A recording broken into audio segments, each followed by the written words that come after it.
In this video, we're going to talk about four-wheel drive. What does it do and when to use it?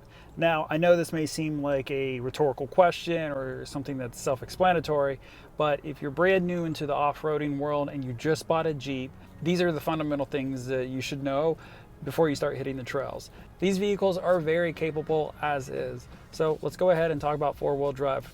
All right, so right here is the knob that we'll be talking about today. It is left of the shifter.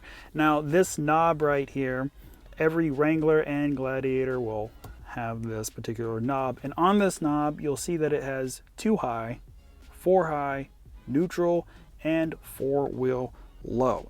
Now, this is your base transfer case. And what this knob does is it provides power to either 2 wheels or 4 wheels. And being that this is a Jeep, you can shift on the fly from 2 high to 4 high or 4 high to 2 high, roughly around 20 miles or under is the best bet there. And if you don't know what shift on the fly means, it means that you can shift between these 2 gears while you're moving. So let's talk about 2 high and what this means. So 2 high means that it's 2-wheel drive in the rear. It's a high gear for normal speeds. I would say 40, 45 miles per hour, maybe a little faster than that. It's going to be great in snowy or rainy weather, and it's great because this will still have the ABS and traction control on. All right, so let's talk about 4-wheel high and what this means. Now, 4-wheel high, I would recommend only going up to 35, maybe 40 miles per hour, but you kind of want to stay at a lower range, so maybe 30 to 35 is the highest that you would really want to go. 40 miles per hour would be maxing it out. This would be best used for deep snow or off-road conditions when you really need kind of more power to the wheels and a good wheel speed. So let's talk about neutral. So neutral is really important because that means that the transfer case is getting no power, and that means no power to either drive shaft. And it's very important if you're trying to flat tow a vehicle like this to keep it in neutral. All right, 4-wheel low.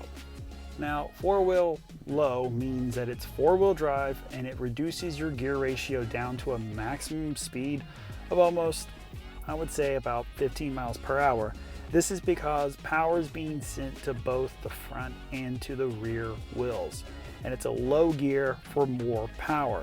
And what this does is it allows for maximum torque and power to your wheels, and it gets the RPMs up higher to build the power to be able to put it down to the ground. Not a lot of wheel speed, but a lot of torque, so that way you can get that extra grip when you're off-roading or trying to get out of difficult terrain. So if you have, and I don't know if this is 100%, but I believe so, if you have a 2020 or newer Gladiator or a 2021 or newer Rubicon, then you're going to have some extra buttons to play with that's going to be on the left side of your auxiliary port. So let's talk about those. What you'll see first here in the red is the switch to lock your front and rear, or just to lock your rear diffs. When you select Offroad Plus, it offers a lot of different features that you can still use without having to shift it into 4-wheel low.